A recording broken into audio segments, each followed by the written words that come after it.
네. 구약 성경 이사야서 9장 6절에서 7절이 되겠습니다.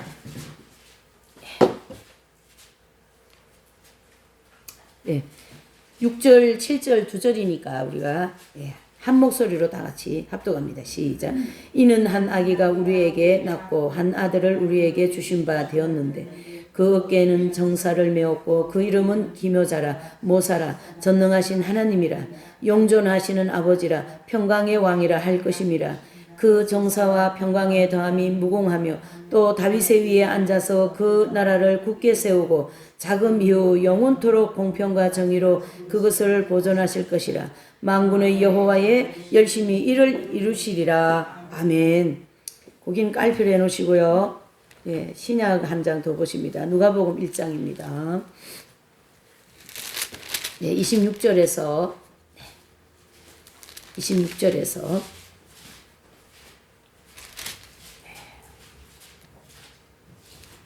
30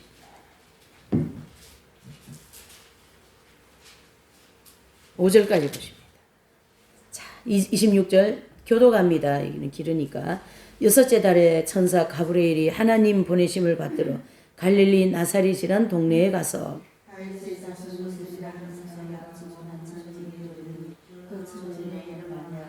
그에게 들어가 가로되 은혜를 받은 자여 평안할지어다 주께서 너와 함께 하시도다 하니 천사가 일러 가로되 마리아여 무서워 말라 내가 하나님께 은혜를 얻었느니라. 저가 큰 자가 되고 지극히 높으신 이의 아들이라 일컬을 것이요 주 하나님께서 그 조상 다윗의 위에 저에게 주시리니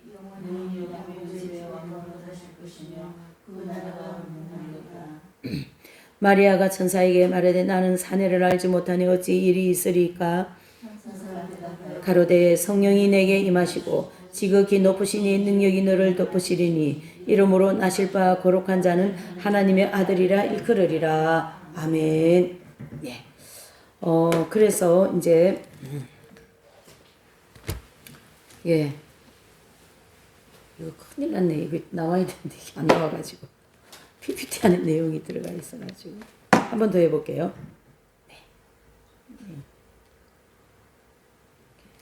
외부 입력 이쪽에 하면 이렇게 확인하면 되는데 안 되네요. 자, 저는 알고 있으니까 자 오늘 이 본문의 말씀의 주제를 제가 인류에게 주신 하나님의 선물 그렇게 잡았습니다. 어디에 주셨어요? 이 선물을? 예, 인류에게. 이 선물은 인류에게 주셨다라는 말은 바로 저에게 주셨다는 얘기고 여러분들 한 분 한 분에게 이 선물을 주셨다 이렇게 우리가 받아들여야 됩니다. 예. 그래서 이 하나님께서 인류에게 이 선물을 주시려고 누가복음 1장부터 시작한 것이 아니라 이미 어디예요? 구약부터 그렇죠? 구약 성경 전체부터 창세기부터 말라기까지 그 모든 선지자들을 통하여 메시지 안에 계속 내가 누구를 보내신다요? 메시아를 보낼 것이다. 그 메시아는 만왕의 왕이 될 것이고 또 만주의 주가 될 것이고 만민의 하나님이 되고 만민의 구세주가 될 것이다 라는 메시지를 그런 단어는 아니라도 그 안에 그게 다 들어있어요. 의미가 다 거기 들어있어요. 그래서 그 의미에 따라서 이제 하나님께서는 선지자들을 통하여 말씀을 하셨어요. 그래서 그 메시아 오심에 대하여서 가장 예언을 많이 하신 구약 선지자는 이사야 선지자이죠. 그렇죠? 그래서 이제 구약적인 메시아는 어떤 분으로 우리에게 묘사하고 있는가 보면 이사야서 좀 전에 우리 읽은 그 9장 6절에서 7절에 보면요. 그 6절에서 7절 말씀을 분해를 하면 예수 그리스도는 어떤 분이라고요? 전능하신 하나님, 영존하시는 하나님, 평강의 왕, 하늘과 땅의 모든 권세를 가지신 분, 또 기묘자라 모사라 이렇게 이사야서 9장 6절에 7절에는 말씀하고 있어요. 그래서 이 본문을 이 이사야서 9장 6절 7절 말씀을 좀 이렇게 분해 이렇게 그 단어를 이제 조금 이제 정리를 하면 기모자 모사라는 이 단어 두 개를 가지고 우리가 한번 정리를 해보면 이렇습니다. 이 기모자라는 뜻은요 의미는 놀라우신 기적의 예수님, 기이하고 묘한 사람. 예수님은 어떻게 오셨어요? 사람으로 오셨거든요. 사람은 사람인데 귀하고 묘한 사람이에요. 예, 그러한 분을 향하여 이 이사야는 기모자다 이렇게 얘기하셨고, 이 모사는 어떤 의미를 가지고 있냐면요, 계책을 세우는 사람이라는 뜻이고, 현명한 계획과 탁월한 기술로 전쟁에서 승리로 이끄는 그러한 자다라는 거예요. 이 모사가 참 탁월하다라는 거예요. 이 사람이 마치 이수진 장군이 23전쟁을 해서 23번 다 이긴 그러한 전쟁을 할 때 아주 기가 막힌 전략과 함께 그런 모사를 했잖아요. 이제 그것을 비유해서 볼 때 예수님도 그러한 거라는 거죠. 그 예수님은 인류를 향하여 어떻게 이 사람들을 하나님 나라로 이끌어 갈까 하는 기가 막힌 그런 탁월한 기술적인 그런 모사가 있다라는 거죠. 그래서 어떤 전쟁을 이끌 때 전략과 그 모사가 아주 탁월해가지고 그 전쟁을 칠 수밖에 없어요. 근데 그 전쟁을 이기게 하셔가지고 하나님께서는 그 아들 예수님을 통하여 이 모든 백성들을 하나님의 나라로 이끌어 가시는 그러한 강력한 능력을 가지신 분을 모사다 이렇게 표현했습니다. 누가요? 이사야 선지자가. 여러분 오늘 이 본문의 말씀들의 내용들을 잘 정리를 하셔야 됩니다. 왜 그러냐면 우리가 무턱대고 교회 다니고 예수님이 복 주신다 하니까 예수님께 기도하니까 응답도 받고 이런 아주 얄팍한 그러한 신앙생활을 하다 보니까 우리가 깊은 이 하나님의 우리가 인생이 내지는 인간이 측량할 수 없는 그 깊은 하나님의 말씀에 깊이 들어가기가 어렵다라는 거죠. 들리기도 하고 보기도 하고 뭐 많은 은사도 생각도 하고 그런 활동도 하였지만 하나님은 거기서 끝이 나는 게 아니거든요. 우리가 교회 시대 이긴 자들이라는 진리를 연구해서 볼 때 예수님을 한 영혼이 이렇게 예수님을 믿고 이제 구원을 받았잖아요. 그 구원받은 자에게 하나님께서는 예수 그리스도의 십자가와 그 다음에 부활의 능력과 그 다음에 성령의 능력과 이 끊임없는 이 하나님의 은혜의 말씀을 우리에게 주신다는 얘기죠. 처음에 이제 이렇게 그 구원받은 성도에게.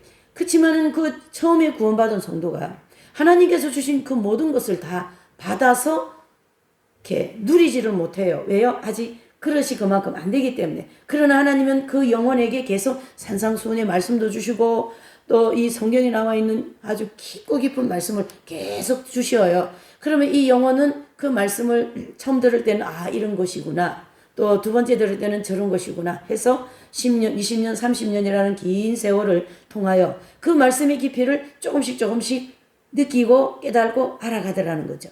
그래서 그 말씀의 깊이를 통하여 하나님의 어떤 분이라는 그 하나님의 속성을 알게 되고 하나님의 사랑의 깊이를, 하나님의 긍휼의 깊이를, 하나님의 자비하심의 깊이를 알게 되더라는 거죠. 신앙생활을 오래오래 하면서. 자, 오늘 그러한 측면에서 우리에게 하나님께서 이 이사야서 9장 예수님이 오시는데 이 예수님은 이런 분이시다라는 걸 말씀하시는 거예요. 그렇죠? 그래서 6절에 전능하신 하나님, 영존하시는 아버지, 평강의 왕, 하늘과 땅의 모든 권세를 가지신 분, 기모자, 모사. 또 7절에 보니까 그 정서 평강이 더함이 무궁하다. 이 무궁이라는 단어는 사람에게는 붙일 수 없는 단어예요. 왜요? 사람은 한계가 있어요. 언제든지 사람은 한계가 있어요. 세계적인 부자라도, 세계적인 노벨 평화상을 많이 탄 사람이라 할지라도, 세계적인 과학자라 할지라도 한계가 있는 법이거든요. 그러니까 우리 초대 교부들을 보면 철학을 하다 보니까 한계에 딱 부딪힌 거예요. 그러다 보니까 어떻게 해요? 그 신을 찾다 보니까 하나님을 만나는 어거스틴 성자 같은 분이 나왔죠. 아다나시우스 같은, 안셀름 같은 그런 위대한 교부들이 나오게 된 거죠. 이분들은 처음에 어떻게 해요?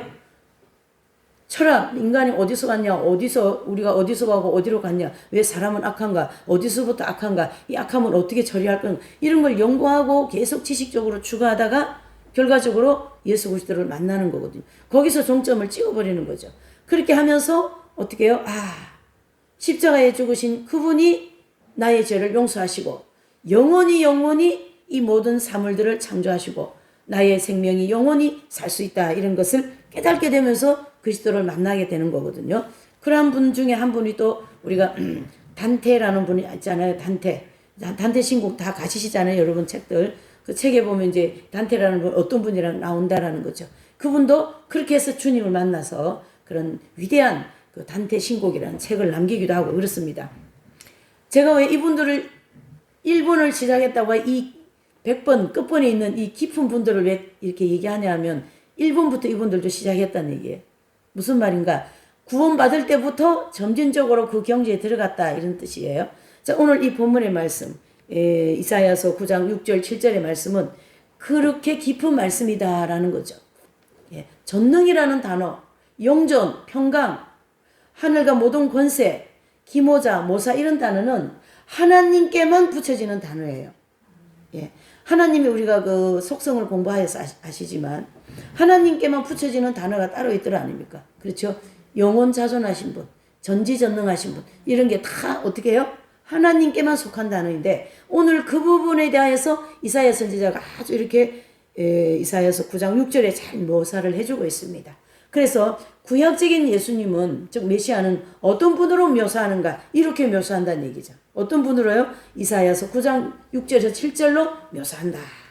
그래서 기모자, 모사라는 그러한 단어를 좀 이렇게 풀어서 보면 이렇게 큰 계책을 세우고 현명한 계획을 하고 탁월한 기술로 전쟁을 승리로 이끄는 그런 분이라는 거죠. 또 이 모사라는 단어에 의미가 하나 더 들어가는 게 뭐냐면 놀라운 상담자라는 거예요. 놀라운 상담자. 예수님께 다 상담하세요. 또 도움을 주는 분이다. 그래서 이렇게 정리해놓은 그 학자는 이 말의 마지막에 이렇게 말하고 있어요. 그 말 그대로 원더풀, 놀라움. 이 이사야서 9장 6절 7절의 말씀을 그렇게 구약적인 예수 그리스도를 묘사하고 있습니다. 자, 그러면 이 예수 그리스도를 부르는 자에게 주시는 축복이 있어요. 이사야서 58장. 이사야서 58장을 한번 펴보세요. 이쪽으로 뒤로 나가야 되겠죠. 이사야서 58장 8절에서 9절입니다. 아주 쭉 나오는데 이제 본문에는 8절 9절만 읽을게요.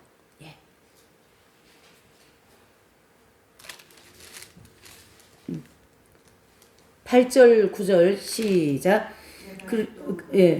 이사야서 58장, 제가 59장이라고 그랬어요. 58장 8절에서 9절입니다. 시작.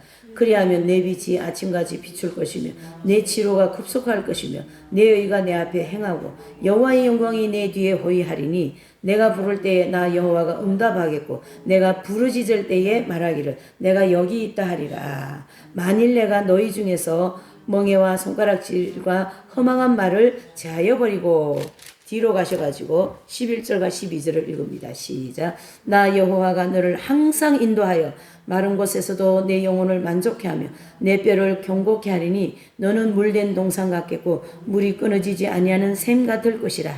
내게서 날 자들이 오래 황폐된 곳들을 다시 세울 것이며 너는 너를 일컬어 쌓으리니 너를 일컬어 무너진 데를 수보하는 자라 할 것이며 길을 수축하여 그할 곳이 되게 하는 자라 하리라. 아멘. 자, 구약적인 예수 그리스도를 부르는 자에게는 오늘 이사야서 58장에 주시고자 하는 축복을 다 주실 것을 믿으시길 바랍니다. 여러분, 이렇게 구약적인 입장에서는 예수님을 9장 6절 7절에 모셔하시고 그분을 부르는 자들에게는 오늘 이사야서 58장 이 말씀대로 그들에게 주시겠다는 얘기죠. 어떠한 분들은요, 여호와를 부르는 자는, 여러분, 물된 동산 같고 물이 끊어지지 않는 샘 같다라는 것이 무슨 뜻인가? 물이 이 물은 성령을 가르치게 하거든요. 성령이 우리에게 끊어지지 않는다, 이런 뜻입니다. 이걸 우리 신약에 가져와서 접목을 하면 성령께서 우리에게 오셨습니다. 그러면 어떻게 해요? 우리에게 그 성령의 물이 끊어지지 않고 꾸준히 언제든지 어떻게 해요? 흘러 보내주시겠다. 여러분, 돈이 더 중요합니까? 성령의 역사가 더 중요합니까? 네?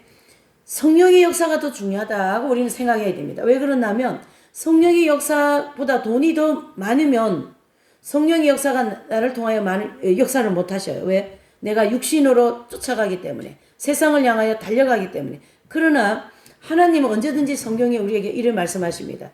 그러나 너희가 그 나라와 그 일을 먼저 구하면 이 모든 것을 더하리라, 이렇게 주님이 분명히 말씀을 해주고 있다는 얘기죠. 하기 때문에 우리는 성령을 먼저 받으시고 내지는 성령의 역사가 내 속에서 끊어지지 않도록 늘 어떻게 해요?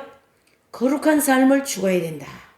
그래서 이 거룩한 삶은 우리가 예배부터 기도부터 말씀부터 또 뭡니까? 하나님을 위하여 봉사하는 일부터 주님의 뜻에 순종하는 일부터 우리가 거룩한 삶을 추구하는 것이잖아요.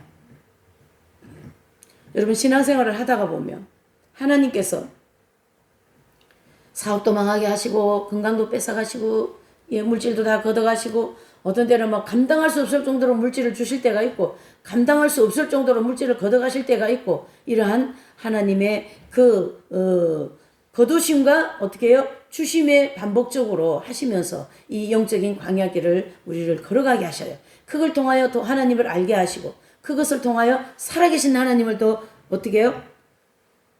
체험시키기 위한 하나님의 그러한 우리를 이끄시는 방법이다. 그게 우리 성장론에서 공부를 정말로 많이 했죠. 근데 오늘 이 구약의 이사야서 58장 11절 12절, 나를 부르는 자는 항상 내가 너와 함께 하겠다. 네, 그렇죠.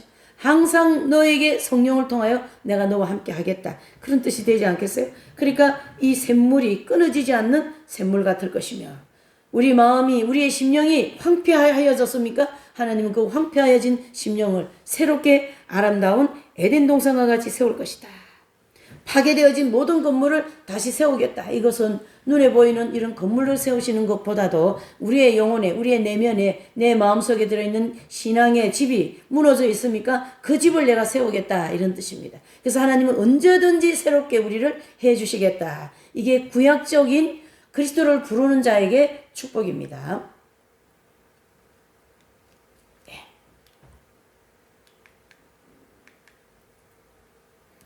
자, 그 다음에 이제 구약의 미가서를 한번 찾아보실까요? 미가서. 예, 저기 구약 성경 저 뒤쪽으로 가세요. 미가서.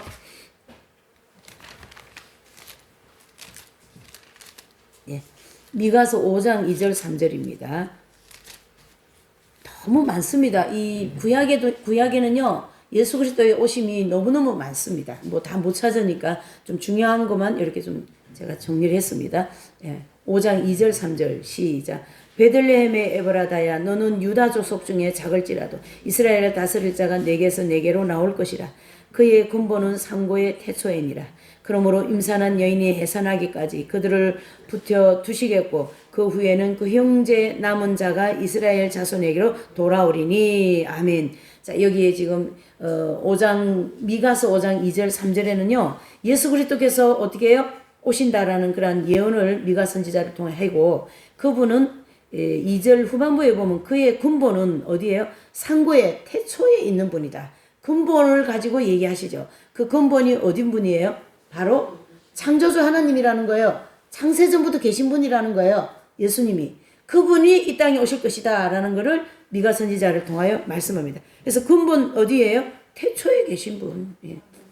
그렇죠. 그리고 이제 3절에 보면 남은 자가 이스라엘 자손에게로 돌아오리니. 여러분, 여기에 보면 2절 3절 두 줄 중에 예수님의 탄생과 예수 그리스도의 어떻게 해요? 종말까지 의미가 들어있어요.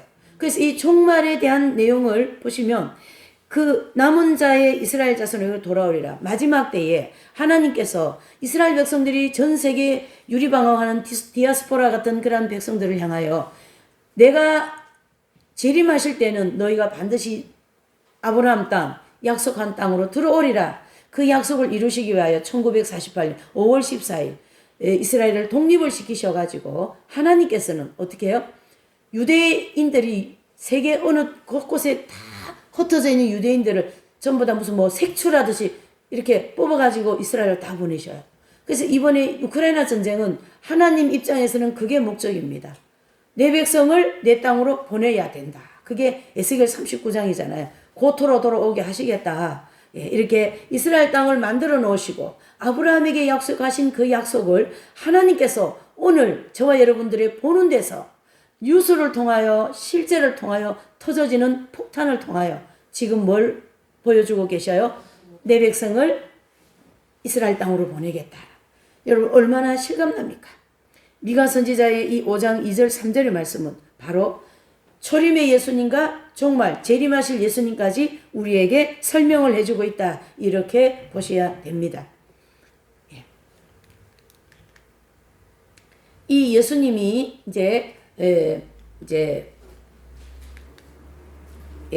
이 예수님께서 이렇게 오셨는데 한 군데 더 찾아볼게요. 스가랴서 9장 9절.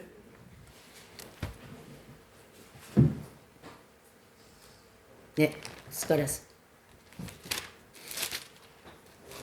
9장 9절입니다. 말라기 다음에 있고요. 9장 9절 1320쪽입니다. 예, 1320쪽. 예. 9장 9절입니다. 예, 그래서 이거는 이제 우리가 한 절이니까 다 같이 9장 9절요.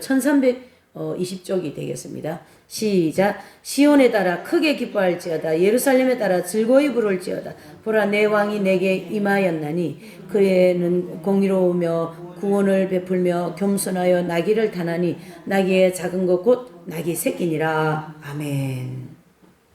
이 말씀 되게 우리 익숙하지 않습니까? 그렇죠? 예. 예수님께서 그렇죠. 예루살렘에 따라 즐거이 내 보라 내 왕이 내게 임하여 공의로우며 그는 어떤 분이라고요? 여기 또 하나님의 속성을 또 말씀하고 있어요. 그분은 누구시라고요? 그분은 이 땅에 오신 그분은 공의롭다. 그리고 뭘 베푸셔요? 구원을 베푸실 분이다. 스가랴 선지자는 이렇게 예수님을 묘사하고 있습니다. 뭘 베푸신다고요? 구원을 베풀며 그 오시는 예수님은 어떤 분이셔요? 성품이 상당히 겸손하신 분입니다. 너무너무 겸손의 극치를 하시는 그분이 우리에게 보여주는 게 무엇을 보여주고 계세요? 나귀를 타나니 작은 나귀 곧 나귀 새끼니라 그랬습니다. 여러분 예수님은 하나님의 아들로서 창조주 삼위일체의 하나님으로서 이 땅에 인간의 몸을 입고 오셨습니다. 그런데 그 모습은 이사야 선지자가 말씀한 것처럼 별로 그리 사람들이 알아줄 만한 조건을 아무것도 가지고 오지 않으셨어요. 집안도 별로고 살았던 동네도 아주 예수님 오실 그 당시는 나사렛이 굉장히 아주 가난한 동네, 약 한 400명 정도 사는 그 정도의 작은 동네, 시골, 변두리라도 아주 제3국 같은 변두리, 그러한 곳에 이제 예수님은 거기서 생활하시고 또 상당히 가난하게 생활하시고 그래서 그 어떤 위대하신 분으로서의 조건이 하나도 없으셔요. 왜 그러셔요? 겸손하시기 때문에. 그래서 인류의 최고의 극치의 겸손의 그 대명사의 모델로 우리에게 보여주고 계십니다. 그래서 우리는 예수님을 믿는 우리 모두는 교만하면은 하나님께서 은혜를 베풀 수가 없어요. 그래서 오늘날은 이 세상 어떤 이런 외향적인 것으로 극치를 달리고 있어요. 그렇죠? 근데 하나님은 외향이 아니라 자꾸 우리를 내향으로 들어오라 그런 게 내적인 신앙생활을 하여라.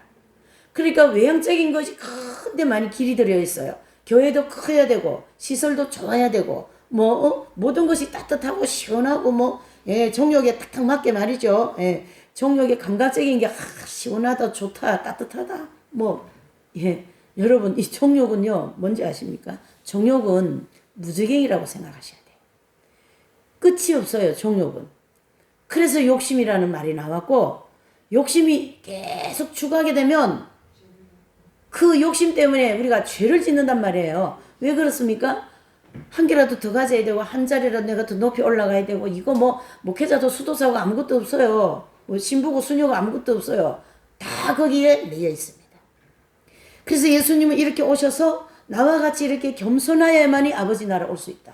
이것을 우리에게 모델 표형으로 보여주고 계시는 거죠. 그래서 이 교회 시대 동안 가장 예수님을 모범적으로 잘 믿은 분들이 바로 그러한 예수님의 표양을 이제 닮으신 거죠. 그래서 인류에서 가장 예수님을 사랑하고 밝은 빛 가운데 섬겼던 성 프란치고 성자라든가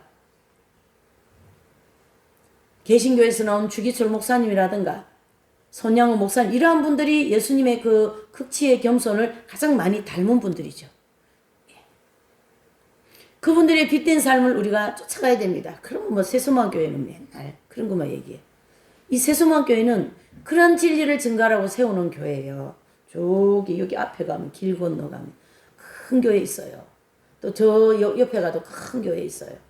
하나님이 교회가 없어서 이 교회를 세우신 것도 아니고 목회자가 없어서 이 교회에 이렇게 세우신 것도 아니고 이 하나님께서 이 교회를 세우신 그 첫 번째 목적은 바로 마지막 때 이 밝은 빛된 진리를 증거하라고 이 강단에서 하기 위하여서 그 사명을 주셔서 이 교회가 세워졌어요. 그렇기 때문에 우리는 이 교회에 나오는 모든 한 분이든 이 유튜브를 통하여 누구든지 이 말씀을 듣고 공부를 하는 분들은 그러한 믿음의 그 노선에 서야 돼요.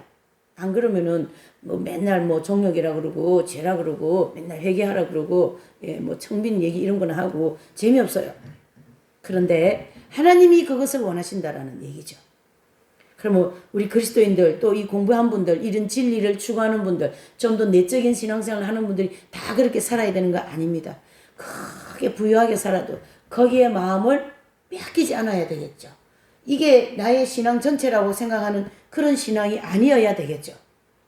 하나님께서 없는 곳에는 있게 하시고 있는 곳에는 없게도 하시는 이런 하나님의 역사 속에서 지금 우리는 물질로 많이 어려움이 있습니다. 빚 때문에 어려움이 많습니다. 그렇습니까? 그런 사람에게는 그것을 채워주셔서 그 빚도 갚게 하시고 어려움도 면면하게 하시는 그 하나님의 풍성함이 이 속에 가득 들어있다는 걸 아시길 바랍니다. 그래서 이 스가랴서 9장 9절의 말씀과 신약의 마태복음 21장 7절에서 10절의 말씀이 예수님이 이제 십자가 지시기 전에 그렇죠. 예루살렘 입성하는 사건이 나오는데 그때 이 예언대로 어떻게 해요? 낙이 타고 예루살렘에 입성합니다. 그러니까 이스라엘 백성들이 다윗의 자손이요 우리의 왕이요 그러고 종려가지를 들고 이스라엘 백성들이 그때 딱 한 번 예수님을 만왕의 왕으로 모시는 그 순간이 있다는 얘기죠. 그게 그렇게 이루어지는 거예요. 그리고 바로 다음날 십자가에 이제 처형당하시고 그리고 어떻게 해요? 부활하셔서 대제사장이신 예수님으로 우리에게 등극하고 계신다라는 거죠. 자, 구약적인 예수 그리스도를 우리가 좀 살펴봤으면 두 번째로는 신약에 오신 예수 그리스도. 저 이제 우리가 누가복음을 읽으셨잖아요. 누가복음 1장 쭉 펴놓으셔요. 자, 누가복음 1장 26절 38절에는 신약에 오신 예수 그리스도를 아주 디테일하게 묘사를 해놓고 있습니다. 그래서 어떤 기자가 이제 사복음서잖아요. 그러니까 마태, 마가, 누가, 요한 이렇게 네 분이 이 이제 사복음서를 기록을 하였는데 그 중에 누가라는 분이 가장 예수님의 탄생과 모든 내용들을 디테일하게 기록한 분이다. 우리가 이제 이렇게 보고 있는 거죠. 그래서 누가복음 1장 26절 38절의 내용 아까 이제 우리가 교독했잖아요. 그 내용을 좀 분해를 하면 그렇죠. 그 단어적 분해를 하면 가브리엘 천사가 예수님 수태고지 하시고 그리고 마리아가 은혜를 받은 자라고 하시고 보라 수태하여 아들을 낳으리니 그 이름을 예수라 하라. 그리고 그분은 야곱의 집에 왕노릇 하실 것이라. 그 나라가 무궁하리라. 여러분 이 야곱의 집이 누구 집일까요? 야곱이 이름이 바뀌어서 어떻게 해요? 그래서 이스라엘 집이다라는 뜻입니다. 그래서 이 이스라엘 집이라는 것은 바로 지금 저와 여러분들, 영적인 저와 여러분들이 다 이스라엘이잖아요. 그러니까 이스라엘 집에, 즉 야곱의 집에 왕노릇한다. 여러분들 가정에, 여러분들 심령 속에, 여러분들 중심에서 예수 그리스도께서 뭐 하신다요? 왕노릇 하신다라는 거죠. 그렇게 예수님을 우리는 모셔야 됩니다. 그리고 오늘 이 신약에 오신 예수 그리스도께서 누가복음 1장 26절 38절에는 그렇게 우리를 말씀하고 있어요. 그러니까 내가 너와 함께 하리라. 이게 그대로 이 말씀에서 이루어지는 거예요. 그래서 야곱의 집에 왕노릇 하실 것이다. 여러분들 중심에서 성령께서 왕노릇 하시게 여러분들의 마음을 온전히 주님께 내어드리시기를 바랍니다. 그러면서 대저 하나님의 모든 말씀은 능치 못함이 없으심이라 그렇게 말씀을 하십니다. 또 35절에 보니까 성령이 내게 임하시고 지극히 높은 이의 능력이 너를 덮으시리니 이름으로 나실 바 거룩한 자는 하나님의 아들이라 일컬으리라. 아주 구체적이잖아요. 그렇죠? 35절. 성령께서 누구에게요? 성모 마리아께 임하시고 그 지극히 높으신 이의 능력을 이 성모 마리아께 확 덮어놓았어요. 이 부분을 우리가 깊이 묵상을 하셔야 됩니다. 하나님 아버지께서 나에게 어떤 은혜를 나한테 덮으실란가? 나는 어떻게 하나님께 능력을 받고 하나님께 온전히 쓰임 받을까? 네, 이렇게 생각해야 되겠죠. 어떻게 쓰임 받으실 마음 있으세요? 나는 뭐 그냥 세상에서 돈 벌어가지고 돈으로 물질로 많이 하나님 섬기고 싶습니다. 그렇게 기도하세요. 나는 복음 전하겠습니다. 나는 저 아프리카 가서 요번에 말이죠. 그 대통령 부인이 아주 내가 상당히 감동받았어요. 네. 그렇게 캄보디아 지난번에 가서 앉지도 못하는 그 심장병 어린아이에게 그렇게 수술할 수 있도록 하고 아산병원에서 그 아이를 수술했는데 한 달 만에 애가 막 뛰어댕기는 이렇게 수술 받아가 너무 감동적이더라고요.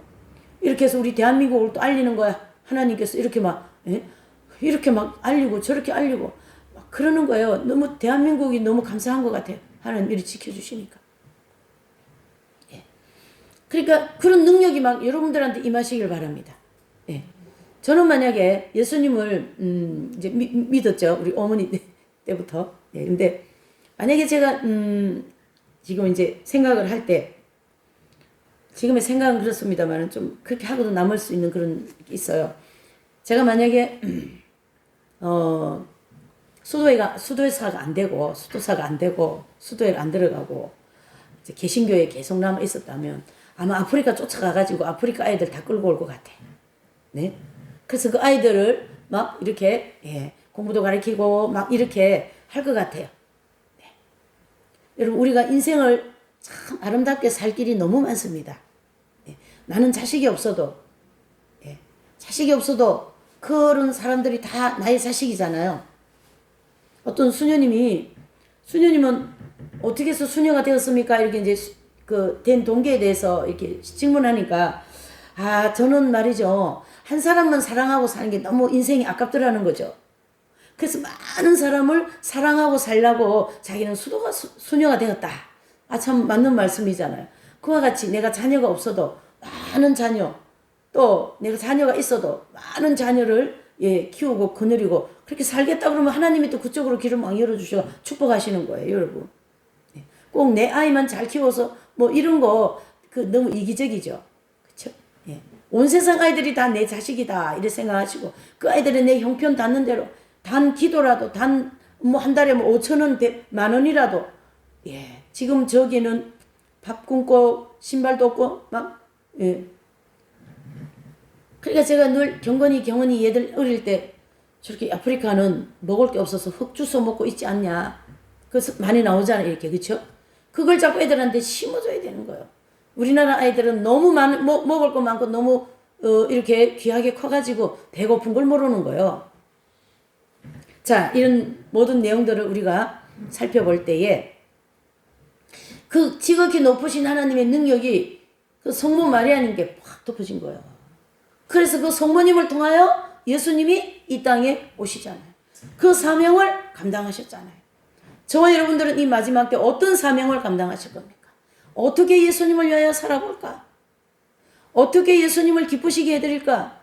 아마 그렇게 생각하시며 사신다면 여러분들의 삶에 필요한 것들은 하나님이 자동으로 쫙 뭐 컨베이어 물건 내려가듯이 줄줄 그 과정에 필요한 것들을 내려보내 주실 줄 믿습니다. 별로 안 하면이시네. 네. 여러분, 하나님은 그런 분이셔. 이렇게 자세한 분이 아니셔요. 하나님은 크신 분이고 우리가 욕심을 아닌 내 입술을 크게 열으면 그 크게 열은 만큼 하나님 그 뜻에 합당하면 다 공급해 주실 줄 믿습니다. 그러니까 사업을 하십니까? 아버지 하나님, 이 사업을 내가 하나님 선교를 위하여 사용하겠습니다. 아버지, 이 자녀를 하나님 영광을 위해서 사용하겠습니다. 이 자녀에게 이런 그림 잘 그리는 그 재주를 주셨습니까? 이 자녀가 이 재주를 하나님 영광을 위해서 사용되게 그림을 하나님을 위해서 그리게끔 해주시옵소서. 그렇게 기도해야 되는 거예요, 여러분. 부모님들은. 예. 우리 한국의 어머님들이 그렇게 잘합니다. 안 가르쳐줘도 그런 거 잘하시더라고요. 자, 이렇게.